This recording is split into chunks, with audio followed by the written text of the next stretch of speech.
बुद्धिमान यह ऐसा शब्द है जिसे तारीफ और तंज दोनों की अंदाज में कहा जाता है। यदि कोई काम बिगड़ जाता है तो उसे तंज कसते हुए कहा जाता है कि खुद को बुद्धिमान ना समझो।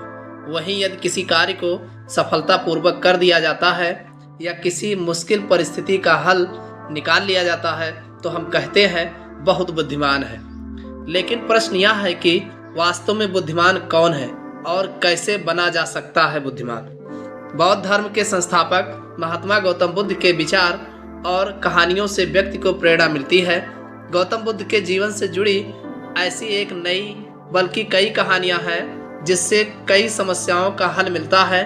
इन्हीं में एक है बुद्धिमान होने की परिभाषा। बुद्धिमान की परिभाषा और इसका सही अर्थ गौतम बुद्ध के जीवन से जुड़े एक कहानी पर आधारित है। एक गांव में एक लड़का था जिसका दिमाग बहुत तेज था।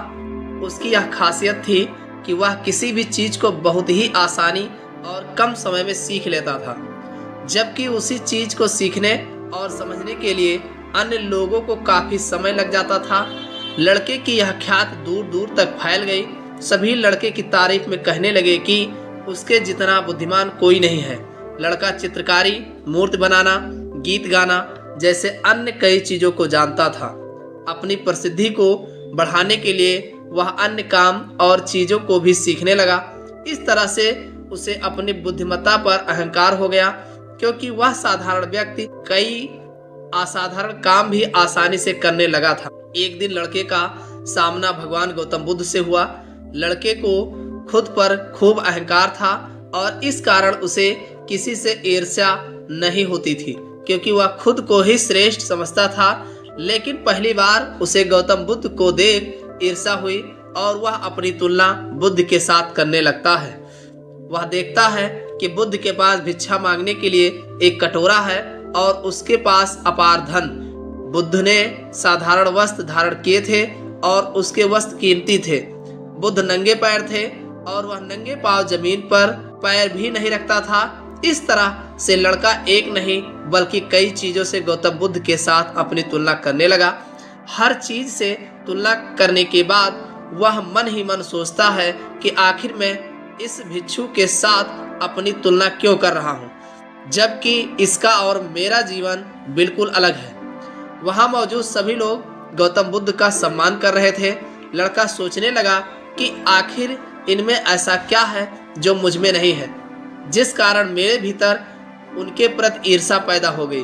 अपने मन में चल रही जिज्ञासा को शांत करने के लिए वह बुद्ध के पास जाता है। बुद्ध के पास जाकर वह कहता है, मैं इस गांव का सबसे बुद्धिमान व्यक्ति हूँ और आप अपने आसपास जो भी देख रहे हैं मैं वह सब करना जानता हूँ। मैं किसी भी कार्य को बहुत कम समय में सीख लेता हूँ, इसलिए सभी लोग मेरा सम्मान करते हैं। लेकिन फिर भी आपको देख मेरे भीतर ईर्ष्या पैदा हो गई।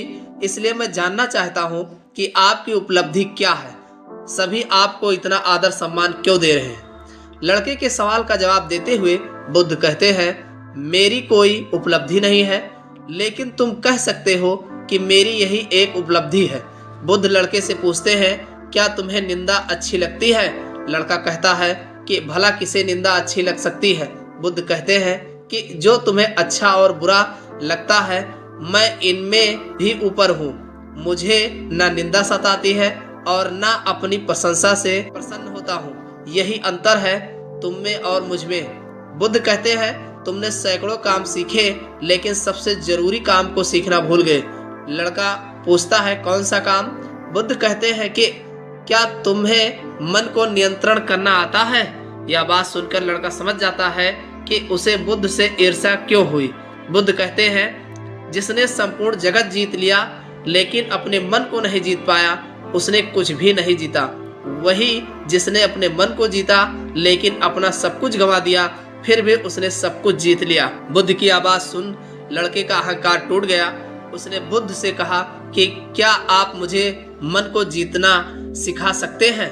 बुद्ध कहते हैं, जरूर, लेकिन इसके लिए मैं तुम्हारी सभी उपलब्धियां छीन लूंगा। लड़का कहता है, मैं तैयार हूँ। इसके बाद से ही लड़का ध्यान लगाने लगता है, क्योंकि ध्यान से ही मन को बस में किया जा सकता है। कहानी कैसे लगी कमेंट करके जरूर बताइएगा। चैनल को सब्सक्राइब तथा वीडियो को लाइक करना मत भूलिएगा। समय देने के लिए धन्यवाद।